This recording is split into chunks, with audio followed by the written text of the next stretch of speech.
सो अभी जो है मैं अभी मॉर्निंग शिफ्ट है, सुबह की ड्यूटी है और फ़िलहाल अभी बाहर में खड़ा हूँ। अभी बिज़ी हल्का सा कम हूँ। इंडिया में मुझे लगता है कि अभी बिज़ी शुरू हो चुका होगा। फिलहाल जैसा अभी ड्यूटी आया हूँ और वेट कर रहे हैं गेस्ट का।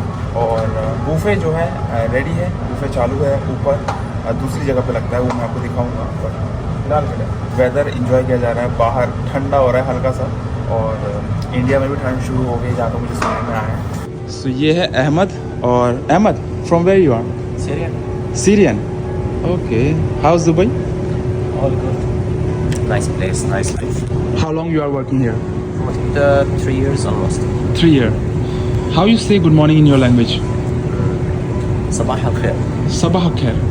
ओके, सो अरेबिक लैंग्वेज जो है थोड़ी सी टफ है, मगर आपको बाहर आके जो है ना हर चीज़ सीखनी पड़ती है। हमने भी कोशिश करी है। अब देखो, एज अ हिंदू हम हमेशा जय श्री राम तो बोलते ही हैं, बट जब आप एक अरेबिक कंट्री में काम कर रहे होते तो आपको सलाम वालेकुम भी बोलना पड़ता है, और ऐसे कई वर्ड हैं जो आपको सीखने पड़ते हैं और बोलने पड़ते हैं। ठीक है, तो बहुत सारी चीज़ें हैं, कल्चर वगैरह, यहाँ का ट्रेडिशन वगैरह, कम्युनिकेशन, आपका सब कुछ आपको सीखने को मिलता है। और ये सबसे बड़ी जो स्पेशलिटी है अब्रॉड में जॉब करने की। वैसे ये जो मेरे सामने देख रहे हैं ये नेपाल से है, तो इनसे हम क्या सीख सकते हैं? Yes, chef. How long you are working in Dubai?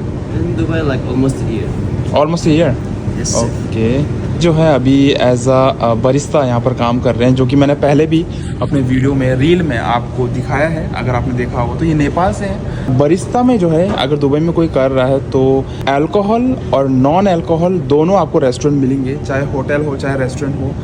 तो आपको हर तरह की नॉलेज होनी बहुत ज़रूरी होती है। ठीक है, अगर आपने सिर्फ नॉन अल्कोहल में किया है तो आपको अल्कोहल में करना बहुत ज़रूरी होता है, क्योंकि ये एक्सपीरियंस बहुत ज़रूरी होता है। कहीं भी आप जाओ, चाहे अपनी कंट्री में जाओ चाहे दूसरी कंट्री में जाओ, तो आपको जो है अल्कोहल के बारे में भी पता होना बहुत ज़रूरी है। सो फिलहाल जो है this is my restaurant as you can see, और this is Italian fine dine. यहाँ पर देखो, स्टेवर्डिंग जो है, क्लीनिंग बहुत ज़रूरी होती है, चाहे वो सुबह हो, शाम हो, रात को हो, प्रॉपर क्लीनिंग होनी बहुत ज़रूरी है किचन में। तो ये जो है ये पाकिस्तान से है, और पाकिस्तान से भी मेरे बहुत सारे फॉलोवर हैं। अगर आप में से कोई देख रहा है तो कमेंट ज़रूर करना। पाकिस्तान में एक कॉलेज है जिसका मैं प्रमोशन नहीं कर रहा हूँ, बट कहते हैं कि वो सबसे पॉपुलर, मतलब अच्छा कॉलेज है, क्वाथिम करके है, COTHIM ऐसे कुछ है शायद, वो सबसे पॉपुलर है पाकिस्तान में कहा जाता है।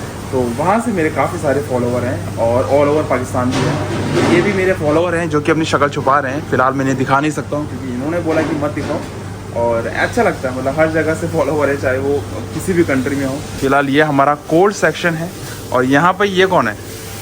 Yes mister Ram. Yes, sir. ये बेकन बना रहा है सर. तो ये टर्की बेकन है, बूफे के लिए जा रहा है, और ये है चिकन सॉसेज। सो कभी हमें चिकन सॉसेज देना पड़ता है, कभी बीफ सॉसेज देना पड़ता है। बीफ से याद आया, कई सारे लोग जो हैं, कई मेरे फॉलोअर जो है वो कमेंट करते हैं कि शेफ़ आप बीफ को भी टच करते हो या बीफ भी खाते हो। तो ऐसा कुछ भी नहीं है। देखो, जब आप इंडस्ट्री में आ जाते हो ना, तो आपको ये सारी चीज़ें करनी पड़ती है। खाने का कोई प्रेशर नहीं होता, कोई भी आपको खाने के लिए नहीं बोलता है कि आप बीफ को टेस्ट करो, बीफ को खाओ, बिल्कुल भी आपको ऐसे करने की ज़रूरत नहीं पड़ती। मगर हाँ, आपको बनाना ज़रूर पड़ेगा।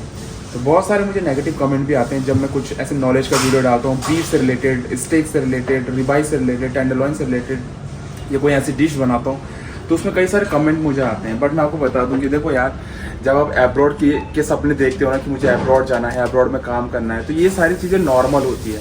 आपको कोई भी नहीं बोलेगा, ना आप खुद से करोगे इन चीज़ों को टेस्ट, तो इस चीज़ की टेंशन मत लो, मगर बनाना आपको पड़ेगा।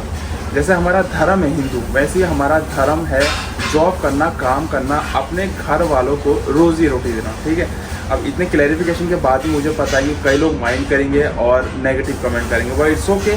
मेरा काम था आप लोगों को समझाना, और जब भी आप अब्रॉड आओ तो आपको ये करना ही पड़ेगा। दुबई में वैसे जो है आपको पता होगा कि ठंडा उतना होता नहीं है। इनकेस अगर आप कभी दुबई आने की सोचो, अगर दुबई में जॉब करने की सोच रहे हो या फ्यूचर में आते हो, तो इतना ठंडा नहीं है, बट आपको जैकेट्स वगैरह, ठंड के जो भी कपड़े वगैरह होते हैं वो लाना ज़रूरी होता है, क्योंकि इतनी ठंड तो पड़ी जाती है कि आपको ठंड लग सके। ठीक है, मैं भी जब शुरू में यहाँ पे आया था 2013 में, तो ये सोच के आया था कि यहाँ पर गर्मी होती है। जब भी दुबई नाम याद आता है तो हमें ये लगता है कि यहाँ रेगिस्तान होगा, बट ऐसा नहीं है। दुबई अब बिल्कुल भी रेगिस्तान जैसा नहीं रह गया है, डेजर्ट जैसा नहीं रह गया है।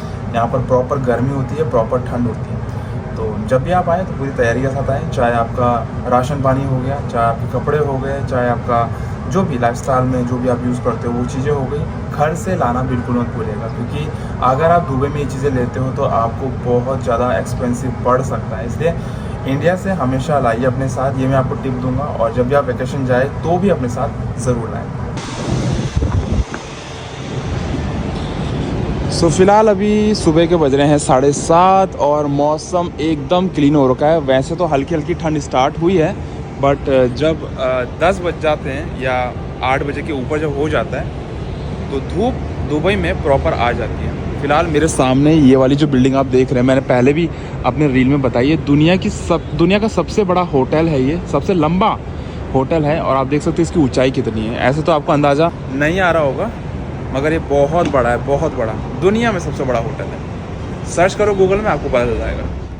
चलिए फिलहाल इस वीडियो को यहीं पे फिनिश करता हूँ। छोटा सा वीडियो था वैसे तो, बट आई होप आपको ये पसंद आया होगा। पसंद आया तो लाइक और शेयर करना बिल्कुल भी मत भूलना, और जाने से पहले चैनल को ज़रूर सब्सक्राइब कर लेना।